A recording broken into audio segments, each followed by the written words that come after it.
Hey everyone, Howdy McCoskey back to talk to you today.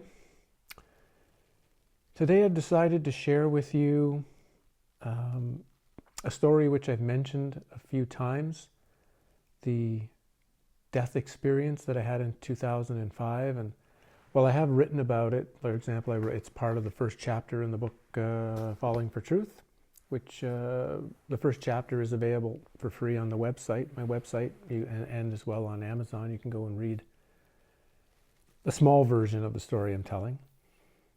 And I've also mentioned it again, kind of briefly in a couple of interviews I've done.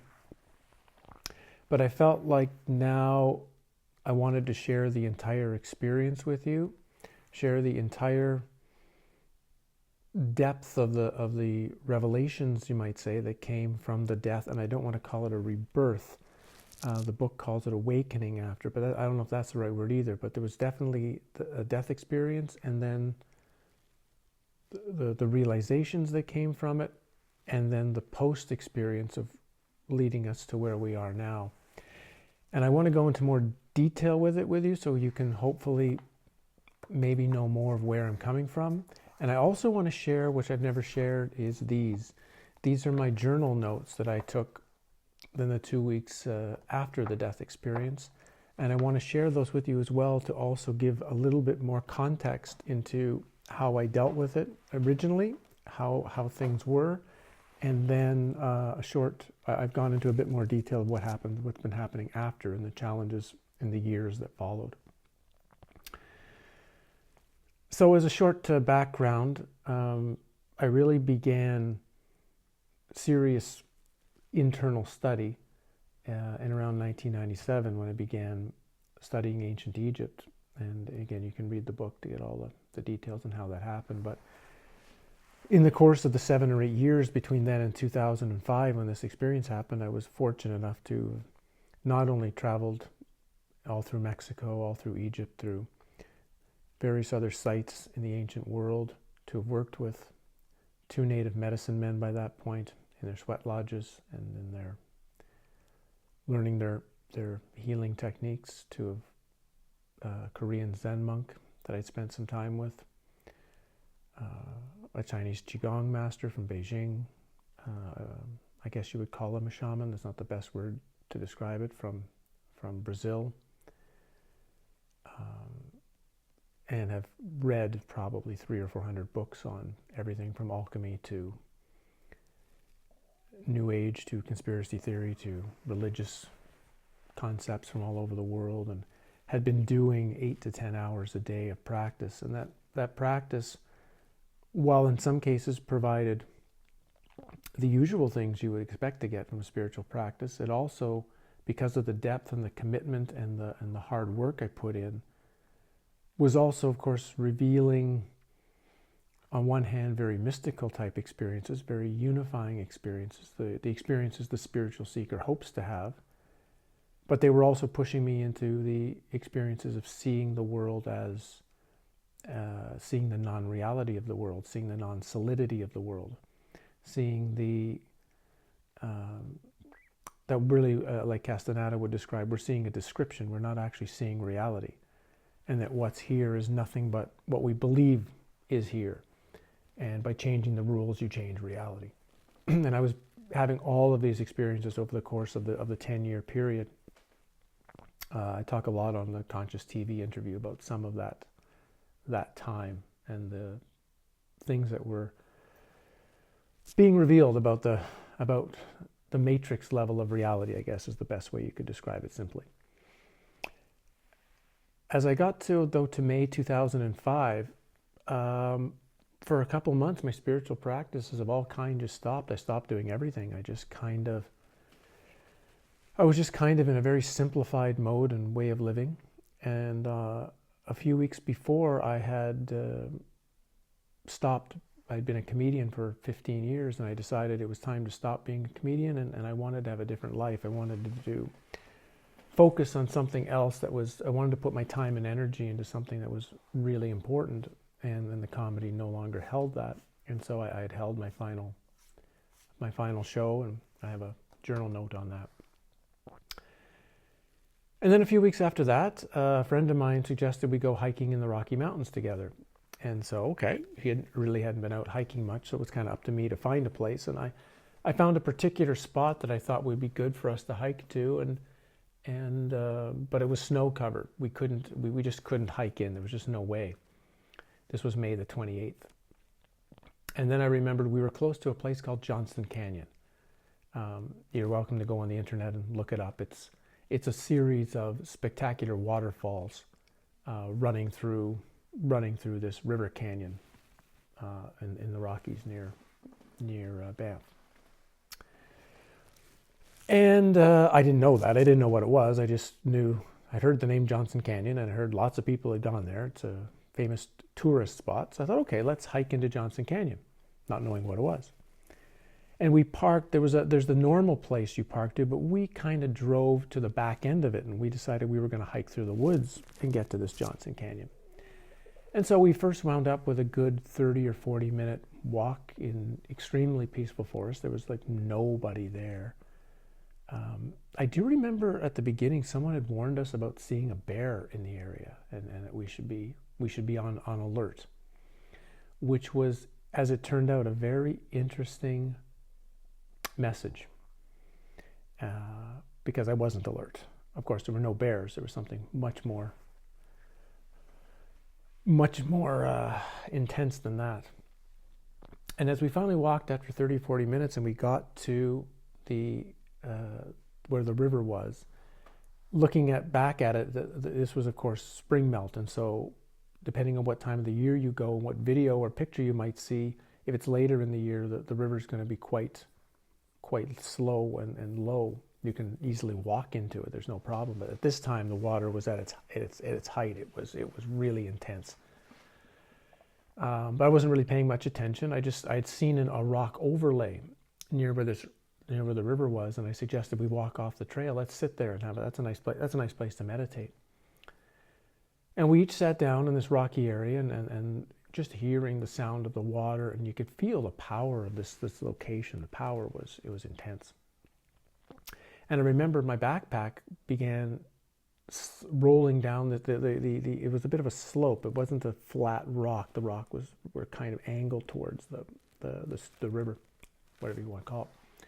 And my backpack started potentially rolling in. I remember grabbing it really quickly and thinking, I don't want my backpack to fall in here. Thinking of my backpack only, not me. And about 10 minutes later, I had a crystal in my pocket, and I sometimes like to wash the crystal in running water. It's just as a cleansing experience. So I got kind of 1 foot in the water, and on a rock in the water to sort of balance myself a little, and was washing the crystal in the water. And just as I took the crystal out, where my foot was just slipped. It just slipped. And I went in. And as soon as I got in the water, it took microseconds to push me really, really quick down the river pathway. Of course, I didn't know that about 5 seconds further was the first of the big waterfalls, but I just knew, your initial reaction is start swimming. And so I swam as hard as I could back to my friend on the shore, really swam hard. And I had to swim as hard as I possibly could to break the current. I mean, I was able to do it, but it was quite difficult. He had been looking, I guess, for a tree branch or something long to try to use as a pole to drag me in, and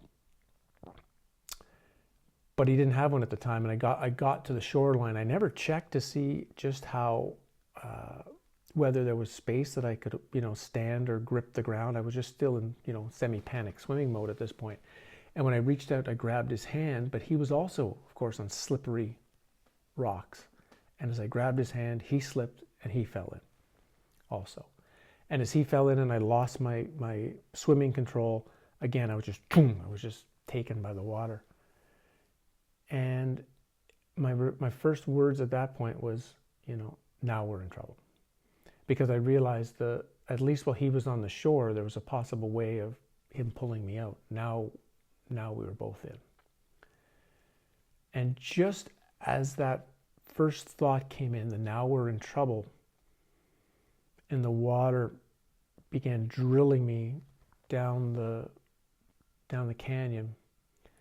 I didn't begin the swimming technique. All that began was the realization was, this is where I'm going to die. I'm in the point now of death. And the first thing that came was an incredible calmness, because I wasn't trying to keep living. I didn't want to, I've got to get to shore. I've got this to do. I've got that to do. I was going to die.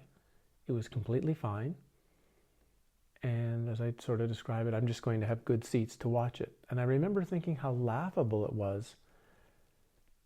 This sort of, so this is how I'm going to die. Kind of how strange it was that the way it was going to happen for me was like this, after slipping foolishly into a canyon of water.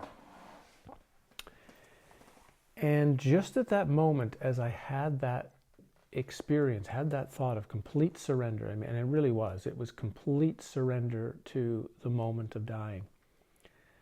And at that next moment, and this is happening in microseconds. So after the experience, obviously I got out, and my friend eventually got out as well. And as we had time to talk about it, we talked about it for an hour, our experiences, but we realized we were probably only in the water really for 1, 2, maybe 3 seconds. And so time was moving at an unbelievably slow rate. Or you might say our perception was so heightened that that normally in 1 second we pick up so little perception. Here in this moment of dying, the perception was almost total. And after I'd had the complete surrender, there was first an unbelievable realization that my thought had stopped. And it's not like it just, stopped. It was dead. I couldn't actually think. To actually try to create a thought was impossible. And of course, afterwards I realized it's such an example of seeing how useless regular thought is, that at the time we would most need thought, at the time of surviving a death experience, it's not there. But what was there that started happening was what I called it clusters of information. I think I called it clusters of thought in my book, but that's just not the right term. It wasn't thought. It was like clusters of a complete something, of a complete idea, complete message or whatever, and they would come up, they would rise, they would be, and I don't want to say seen, it's like they would be internally known, and then they would just fade away, and the next cluster would come, and the next, so it was just it was like knowledge or information or a knowing would just come in these clusters, you'd see them and they'd go away. And so I was getting these all the knowledge that was happening at this point about my event and where I was and what was going on was all coming from these clusters of information. Somewhere in that period, in these microseconds, I then felt like as if something had entered my head, and I can only describe it like a computer download. It's the best way I can describe it. It would be like someone put a memory stick in my head and was downloading everything on the memory stick into my brain. It was this massive download of I'm going to call it universal knowledge.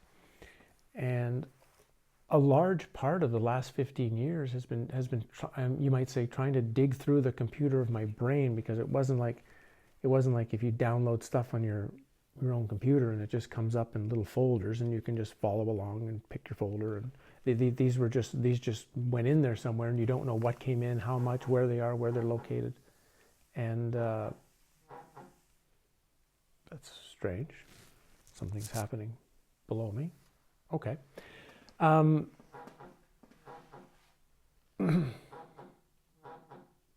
is bizarre. I don't know if that's being picked up by the microphone. I don't know what that is. Interesting anyway, it's happening while I'm talking about this experience of downloading.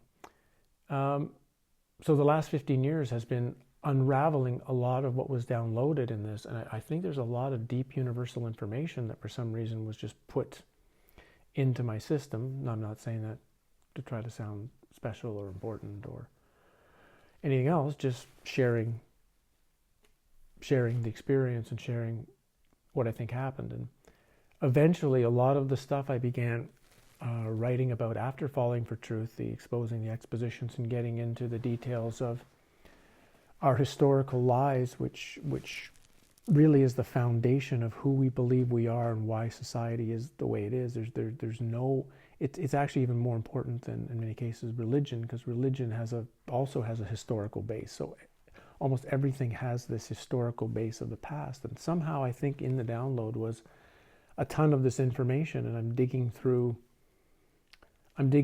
to not so much to externally find and research and verify. I'm trying to internally verify whatever was in these universal downloads. So as the download finished, and now we've gone 2 or 3 microseconds, and now I move further down the canyon. I was at now a really precise point. I turned and I saw my friend, and he was still in place. He hadn't been pulled down the canyon. He kind of fell in a little bit, a place where the water was a little more still. It was still hard, but not still. But he was kind of dog paddling in place. He wasn't a really good swimmer, but he swam well enough to be able to just stay still, so the water didn't take him. And I was at this. There was again this cluster of information came up. This sort of feeling like this is your moment now, where either you're gonna continue and die or not. And the thought of that this bubble came up that was like, well, if I don't get out, how is my friend going to get out? That was the feeling. Yeah, this was a all or nothing experience. We're both dying or we're both getting out. And at that exact second, the bottom of my leg, because I was still upright, I wasn't swimming like this, I was upright, slammed into a boulder and caused real damage to my leg actually, but slammed into a boulder and kind of veered me a little bit off course from where the water was moving. And as I did that, my legs were still low at this point, and I also touched another thing another rock on the ground, on the river floor. So I realized that the water wasn't that deep. And I took one swim more and was able to get my feet a little bit on the ground and be able to combination of swim, crawl, combination of kind of realize I had some shoreline and crawled my way up the embankment back on the stone, near the stone where I fell in. And just as I was doing that, I was immediately running, or getting ready to run, I should say, to go find the same thing my friend had done, was to look for a large log or stick where I could get it out to him. But I was yelling as I was going out, as I was crawling out. It's shallow. You can, trying to yell out, it's shallow, you can get out. And as I turned, trying to figure out what I would use to pull him out, there he was, crawling out as well. And after that experience was done, we got out, we're soaking wet. Amazingly, the only thing he lost one shoe. We lost none of our clothes, none of our wallets, car keys, nothing. Just one shoe. One shoe, I guess, and a water bottle. And yeah, so we sat there, quiet for quite a while. We just sat there together. And then we began sharing our experience. And again, I've shared this in whatever 10 or 12 minutes, but I mean, I could talk about this for an hour. I'm detailing it more than usual, but I'm trying to keep it reasonable for a video here. So we talked for about an hour. We shared our experiences and how similar they were, and particularly that we each had this moment of accepting being dead. And I should say that a really important part of when that happened, when I realized there was no thought, sorry it's taking so long to get to such an important point, but the most important point of the experience was the realization that thought has never existed. Thought doesn't exist. I don't exist. My memories, my thoughts, my experiences, even the experience I just went through was the experiences of a false thing. The experiences of like a phantom or a hologram or The realization that the thing you're looking at now, and in fact the thing you're looking out from and everything else you're experiencing is a hologram.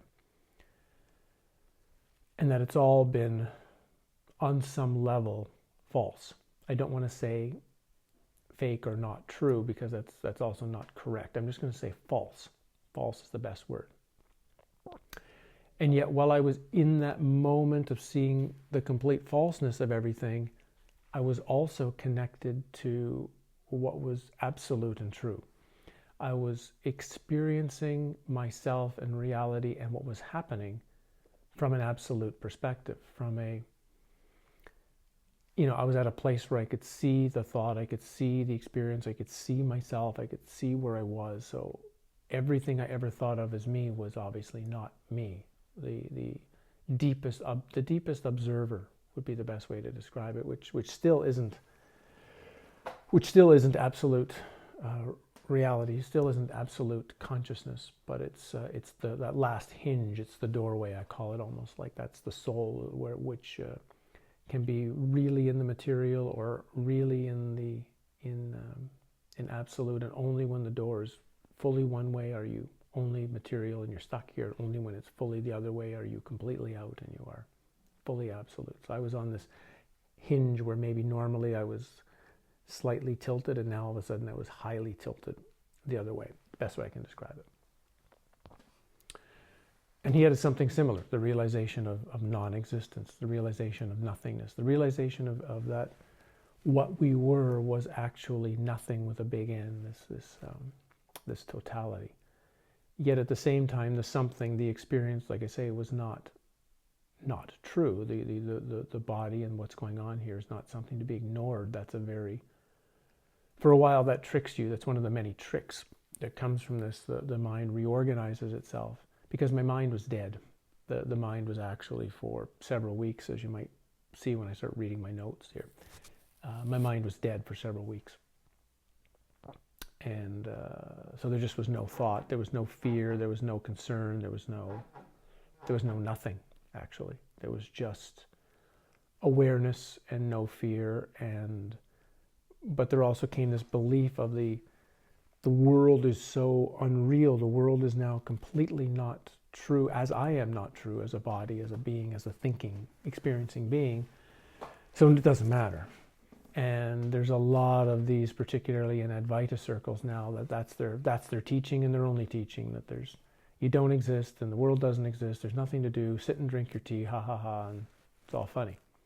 And on one level it's partially true. It's actually, what they're saying is actually on one level true, but there's other levels to the experience. It's seeing, I describe it as, when you have a complete awakening experience like that, where you actually are beyond the material and are touching the absolute, you get a glimpse of the entire hologram. If you think of your screen as the entire hologram of everything, but you get a flashlight put on like one part, like here. So you see this part really clearly, and this part is, you see it, but it's fuzzy. But you have believed you've seen the whole thing clearly. You believe that the part you've seen here you've also seen the totality of it, and so you don't question stuff. And it's why I can go and listen to various teachers out there, and for this little part they speak unbelievably clearly. Unbelievably, that's the part that was shown to them and they're clear about it, but then they start talking about everything else, and because they don't realize it's not a clear area, they present it as if it's clear. They present it as if they are knowing in that space completely, when they're really not. And it would be so much better if they were presenting, this is how I see things now, this is how things are, you should inspect it yourself, but this part I'm confident here, but this other stuff, you need to go in and look at it yourself. So I remember we walked back to our car, and of course he didn't have a shoe on, so he took off his other shoe and socks and he started walking barefoot. And I didn't feel like he should be the only one walking barefoot, so I took my shoes off and we walked barefoot back through the woods, and it was one of the more amazing experiences of the whole thing. Was this, as we walked in the dirt and the mud on the way home, the unbelievable earthiness. We we were of course so aware at this point, right? Our senses were on 5,000 times beyond. So we experienced everything at a completely different level. So just the walking in the mud was something as great as we could ever have thought to experience. We got in the car, we drove home. I wrote down the experience in detail and went to sleep. Usually that's where I would end a short version of it with this, and then talk about the years that come. But now for all of you, I'm going to share as well the notes. And I'll start first with the notes that comes after the experience. The first one is May 29, the next day. After surviving what I did yesterday, what challenge can I not overcome? You hear stories of people in near-death situations cry out, I'm not done yet. I need to do this or that. Interestingly, I don't feel that. Maybe I did most everything I wanted to do. And again, this is a beginning of this realization because of the non-realness, because I didn't have one of the I don't want to call it lower level, but the near-death experiences that are most common, in which everything is still real. It's just, there's just a lighter realm, or the grandma's there to make you feel safe or whatever. Because this wasn't that. This was another level beyond that, to see that all of that would be false too. It doesn't matter how many dimensions you talk about and how many layers and how many this, how many that. It's all fake. It's all false. There's only absolute and false. And so because of that, for quite a long time, it was very hard to develop any motivation to do anything in the dream. Because how can you be motivated to try to accomplish something in a world that doesn't matter, where accomplishments don't make any difference?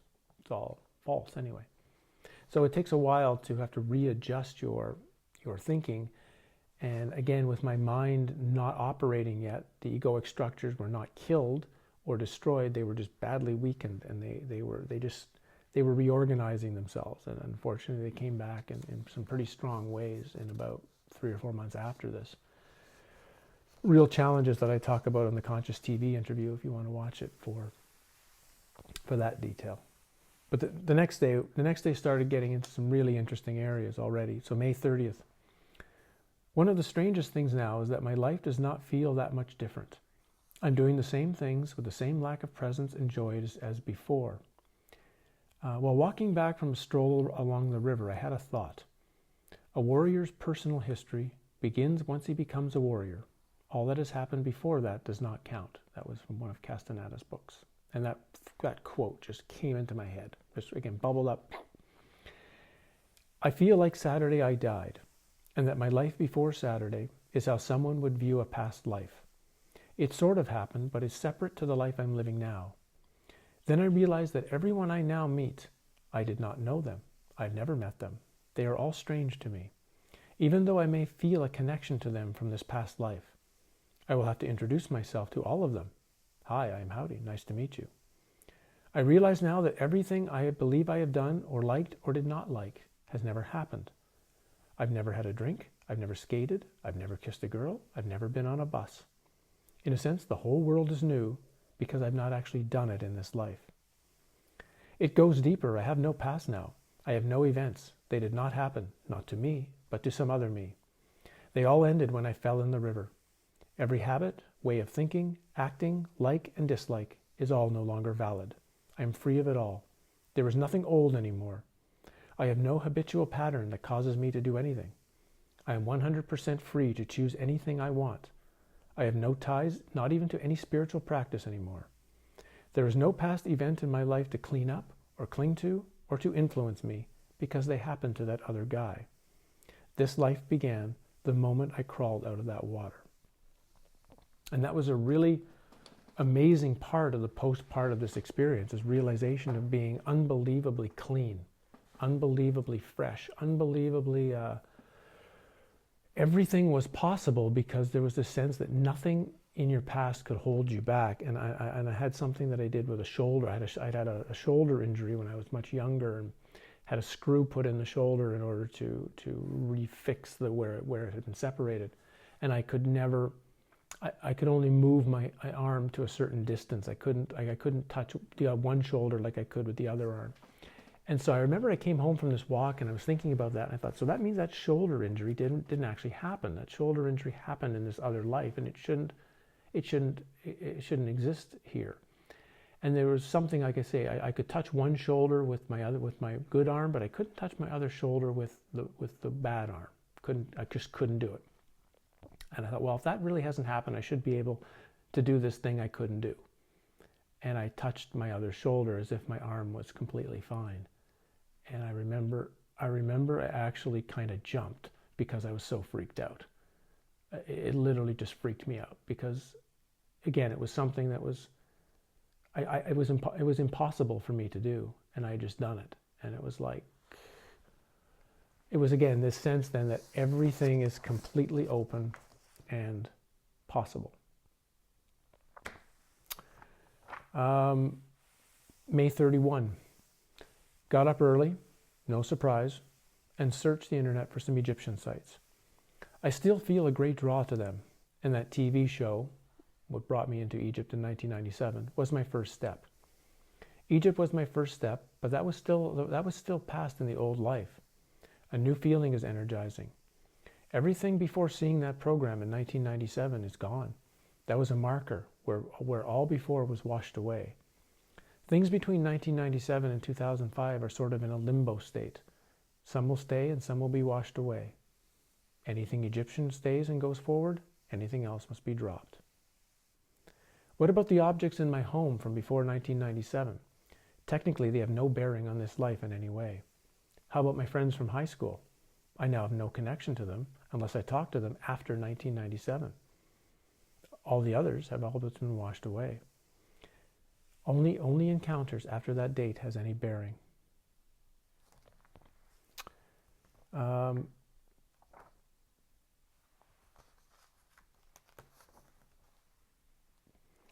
June 3rd.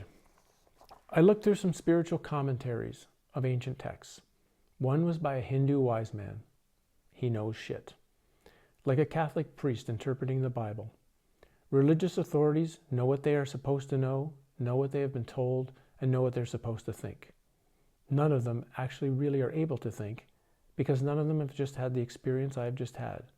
None of them are able to see beyond this reality. They still believe things are real, their texts are real, everything is real. I used to expend a lot of energy worrying about the future, because things were often so challenging for me. I can see now there is no sense worrying about a future that may never come, or saving for a future that I may not see. Just do what you want to do right now, and let go of the rest. Spend when you need to spend. Be happy now. Don't save for tomorrow. There is no certainty. That was certainly one part of the experience that lasted a long time. This part of the truly realizing that you can die in any moment, that there's no guarantee 10 minutes from now I'm still going to be alive. There's no guarantee 2 days from now I'm going to be alive. And it was this sense of, why am I going to wait for 5 minutes, 10 minutes, a day, 2 days to do whatever it is I want? Why don't you just do it now? If I want to call somebody up and talk to them, call somebody up and talk to them. If I want to say something to somebody, good or bad, happy or not, just do it. Why? What is there to wait for? Why should I?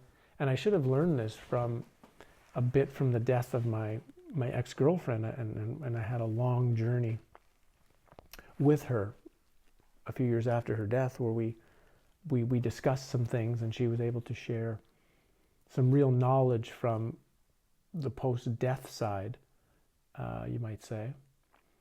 But this was much more concrete, this idea of, why wait for tomorrow when I can't know for sure I'll be there tomorrow?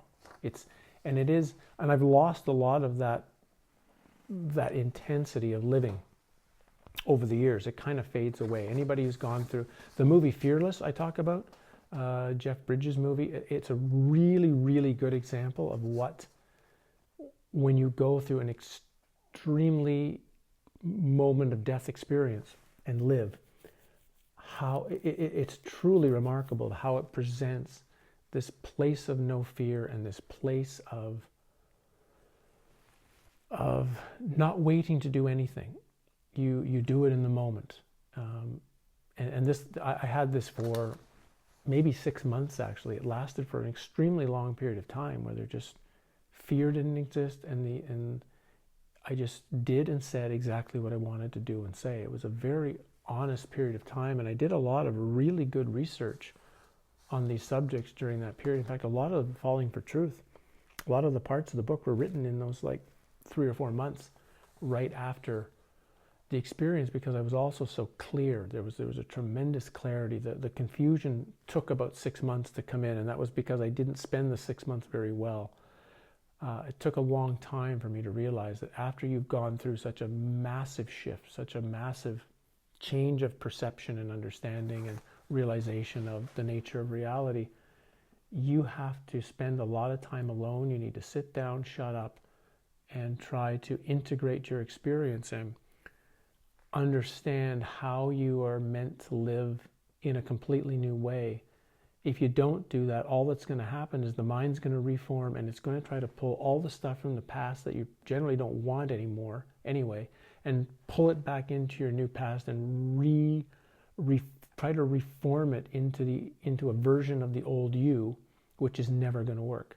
And all it's going to do is create a gigantic mess, which is exactly what happened from the standpoint of bad choices,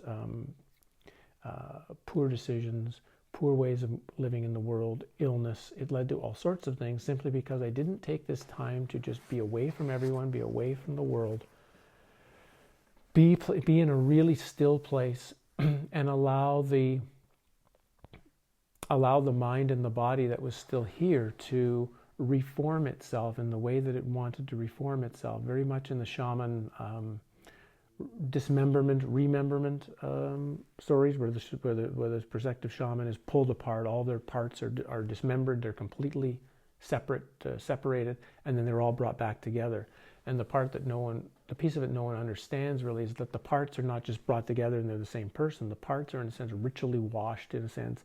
They're cleansed of everything, and they're carefully chosen now how to be put back together. So the shaman looks the same on the outside, but the shaman is coming back from the death rememberment experience completely different.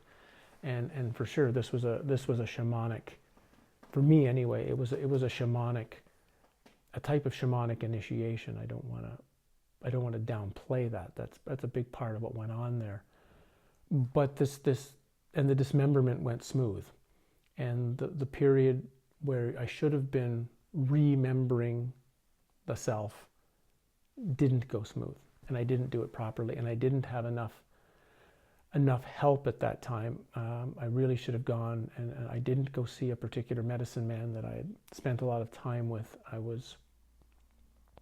I pushed myself to go back into the world very quickly and pushed myself into writing, and I see now I should have gone and spent quite a bit of time with him and just allowed him in the sweat lodge, for example, to sort of direct where to go. I'm almost sure he would have, at the end of hearing my story and where I was at that point of time, he would have just sent me on a vision quest immediately. He probably would have we would have had a few sweat lodges, and he would have just said, off you go, we'll get you ready, get out there for 4 or 5 days, and we'll find out what the vision is, what the direction is for you. And I know I would have saved a lot of problems. The only positive I can now see of going through this the way I did it, kind of alone and in such a difficult way, is that I can be of help to others that go through this experience and hopefully help save them a similar amount of challenge and mess. That I can give them some better pointers, not from the standpoint of how I did things so right, but how I did things so wrong. So at the very least, don't do what I did after this. And that has helped a couple of people I know that I've been talking to for a few years now after their experiences, and just sharing the specifics of my mistakes with them at the right time, at the time they're kind of at a place where, oh yeah, this is where I did this, and this is how this turned out for me. You might want to really consider that of what do you want to do? You might want to try something else. But of course, it would have been nice to have focused myself with a little bit better guidance and taken the time that it was needed.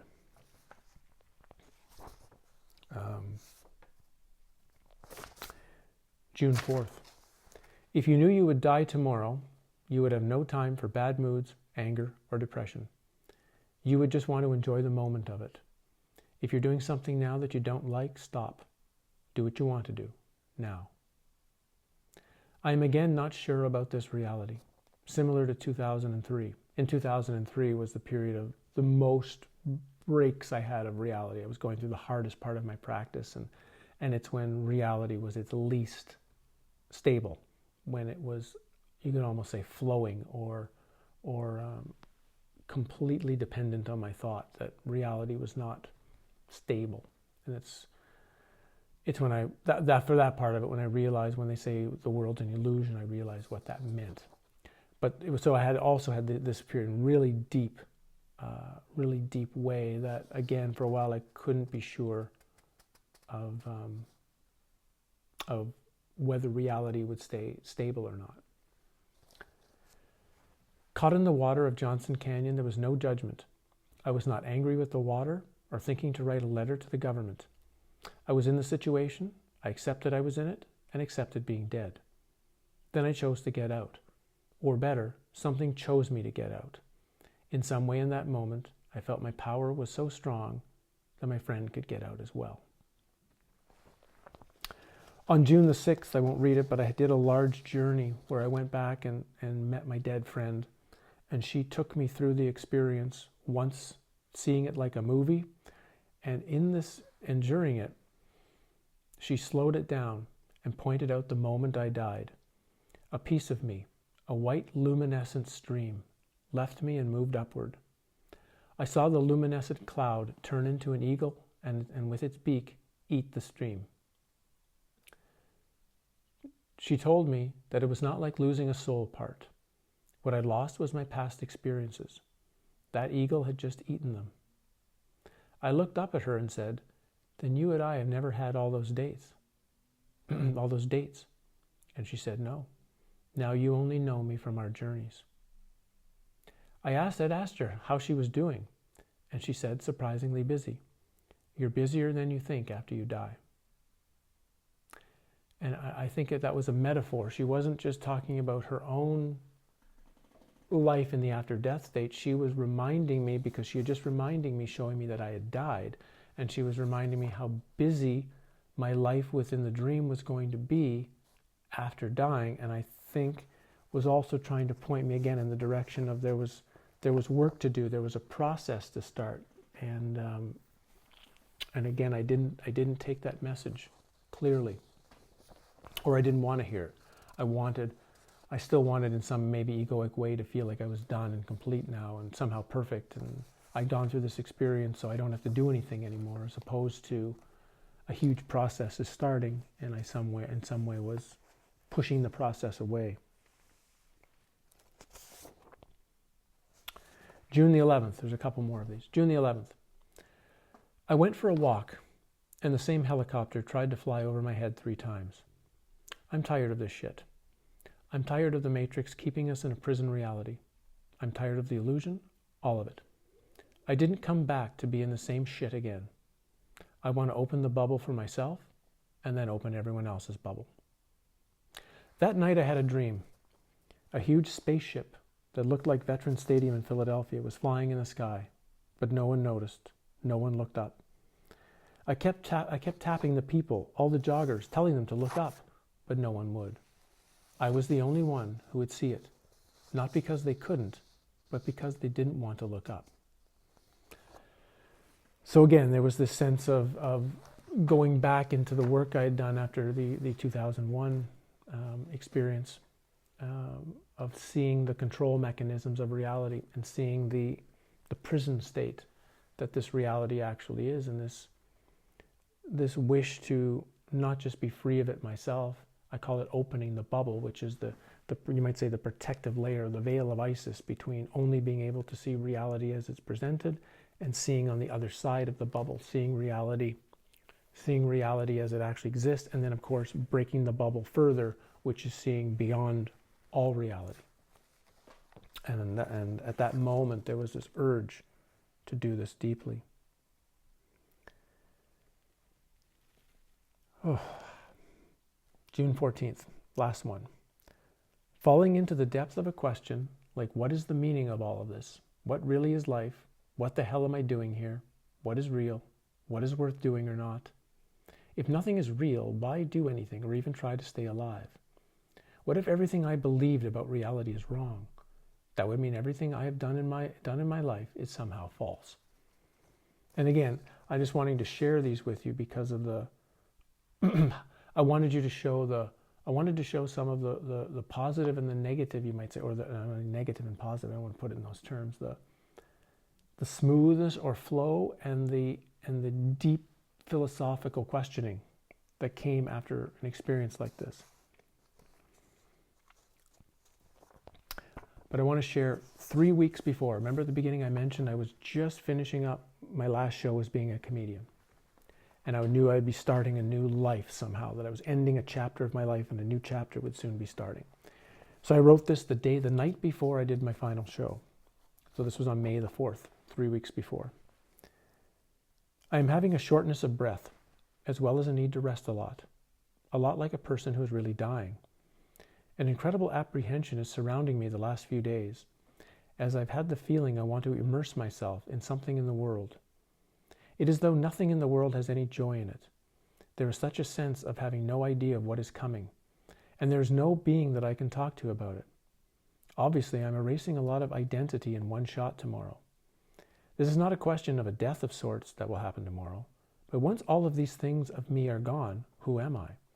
All of the me's that I tried to be or tried to achieve something in this way, they will be gone. So who am I? There is the feeling of wanting to go away to Bermuda and sit on a beach for a long time. I guess I feel afraid, but I'm not sure what to feel afraid of. Afraid in some way that all of my past identities will not really have brought me the peace or the happiness I wanted. I wonder now if any identity will. I'm wondering what to do now. So, who am I? And I wanted to share that little bit because it's showing again where my philosophical breaking was happening a few weeks, interestingly, before this canyon experience, where I had gone through all of my deep work that I'd done on myself, all of the great meetings with the people I'd had, mostly finished writing the book for my book Power of Then on Egypt, having just been back from Egypt for a year and having all of the mystical experiences that happened with me when I was in Egypt. And then here I was, in a sense, feeling like still all of my identity was breaking away. And really asking that incredibly deep question, who am I? Not thinking I'm getting an answer, of course, but just really asking it in a really powerful way. And then the week before I fell in the canyon, that very week I did one more life recapitulation. I had already recapitulated my life completely in 2003. And so I did a recapitulation from 2003 to that moment. So I did just that period of time between the last recap and that moment. So it only took me 5 or 6 days to do. So I literally just finished the life recapitulation maybe the day before we went into the woods. So again, I'm just trying to show that while on one level, any kind of death, awakening, realization experience is an accident. I was just being careless and stupid. I was standing too close to a raging river next to a huge waterfall and was stupid enough to slip in. There was nothing overly wise or special. I was the tarot fool. I was on the edge and I fell in. I was David in Vanilla Sky. I just fell off the cliff, stupidly. But the things that had been going on in the years prior to that, and specifically, as you might see, the weeks prior to that, was creating a very specific inner breaking point, or a mental breaking point, or this deep observer that I'm kind of thinking like is a soul, which is potentially in the dream, out of the dream, connect. All of those things were being pressed pressed really, really hard. I was pushing those areas really, really deeply without really realizing how deeply I was pushing them, how deeply I was breaking some of these standard links to reality. And in a sense, I was, as Richard Rose likes to mention, awakening is an accident, but you can do things to make yourself accident prone. And that's what was happening. My years had been giving me a really important foundation, and then the weeks prior, I was pushing myself in such a way, without even knowing I was pushing myself. I was pushing myself in such a way that had become very accident prone. And I don't doubt that if it didn't happen that way on that particular day, which of course was perfect. That was another thing my friend and I talked about the experience afterwards, how perfect it was. The falling in was perfect. The experiences in the canyon, in the river were perfect. The getting out was perfect. The talking afterwards, the walk back to the car, everything was perfect. Nothing could be changed to make it better. Nothing could be taken away to improve it. Nothing needed to be added. It was perfect. But if for some reason that didn't happen, I think because of how I was pushing myself, there would have been another perfect experience, another accident, another place of stupidity where that would have been revealed. So I wanted to share all of this with you, just to let you know a bit more of the person you're watching on these channels and on this channel, and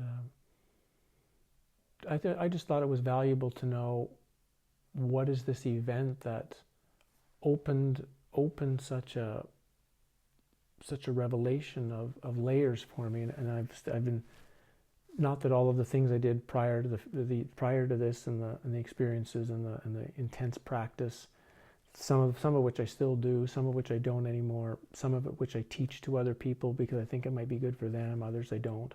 But since this experience, the 15 years after, has been a completely different layer of study, a completely different area of inner examination, of inner questioning, and of outer work. And as I say, at times tremendous challenge, tremendous illness, tremendous disappointment, tremendous unhappiness, and at other times a tremendous clarity and a tremendous wow factor of seeing another layer of how the dream is created, held together, molded, manipulated, controlled.